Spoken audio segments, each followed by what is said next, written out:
সকালবেলা ব্রেকফাস্ট করার পর তিনজনে বসেছি তরমুজ নিয়ে। ওরা বাপ ছেলে দাঁড়িয়ে দাঁড়িয়ে খাচ্ছে আর আমি এখানে বসেছিলাম। আমার শরীরটা বেশ একটা ভালো লাগছে না। শরীর ভালো না লাগলেও মনটা বেশ ভালো আছে, কারণ এক্ষুনি আমরা বেরোবো। তিনজন মিলে রেডি হচ্ছি, আমার সেজন ওনাদের বাড়িতে যাবো। এই যে বলতে বলতে আমরা বেরিয়েও পড়েছি। বাইরে কিন্তু বেশ রোদ্দুর। তো এখন আমরা মিষ্টির দোকানে পৌঁছে গেছি, এখান থেকে একটুখানি মিষ্টি নেব।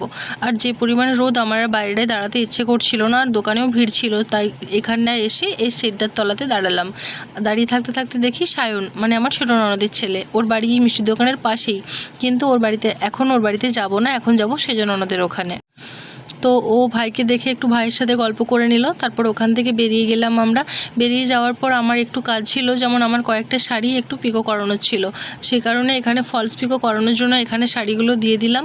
আর যে রোদ্দুর, আর কয়েকটা কাজ থাকার পরও আমরা ঘুরতে পারলাম না, কারণ প্রচণ্ড রোদ্দুর। এবার ওখানে আমরা পৌঁছে গেলাম ননদের ওখানে। অনেকক্ষণ থেকে আমাদের জন্য ওয়েট করছিল। এই যে আমার ননদিনী